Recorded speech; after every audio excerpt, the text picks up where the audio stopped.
All right, today we're going to be changing the spark plugs on a 2013 Toyota Avalon Hybrid. I'm going to start off by removing the engine cover. It's just got a couple little snaps here, here, and here. And when we replace it, you'll have to line those back up. You want to first start by grabbing a 10mm socket that fits the bolts on the ignition coils. I've already broken these loose. And then we're going to want to unplug the ignition coil pigtails.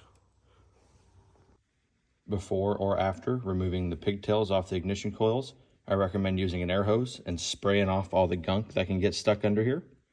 And then I recommend when you take the ignition coils out like we're going to do now, you should keep the screws in a safe spot if possible.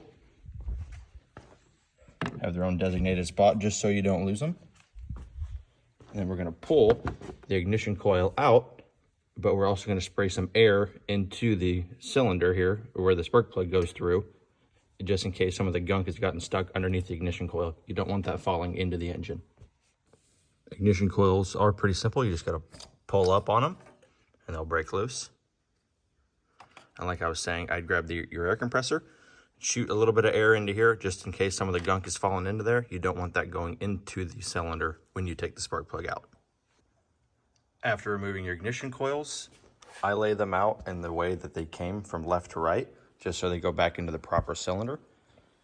We're going to drop our spark plug socket down into the cylinder and grab the spark plug. This is a 5/8, and this one's got the little rubber boot in it, so it should hold on to the spark plug really well. We're going to pull all the spark plugs out. After removing all the spark plugs, I again lay them out left to right, and I visually inspect them all, but I'm replacing them anyways, but they look like they've been burning all right. The factory part number is this right here. And they are iridium, so make sure you get iridium. When you go to your parts store and get the proper spark plugs for these, they should come pre-gapped. And if they aren't gapped properly, if it's too small or too big, don't adjust it. Technically, those would be a defective item. They should come pre-gapped per the vehicle from the parts store. And I highly recommend starting all of these by hand, just using the extension in your fingers. You will be able to tell if it's going in cross-threaded or not, because you're not obviously going to apply a lot of force with just your fingers and the extension. I wouldn't recommend using any power tools when doing spark plugs. It definitely leads to more mishaps. This is just the easy way I found to do it. After we get all the spark plugs put in, we're going to tighten them down after we've tightened them with our hands. And I've just got a 1/4" adapter into my 3/8 extension and socket.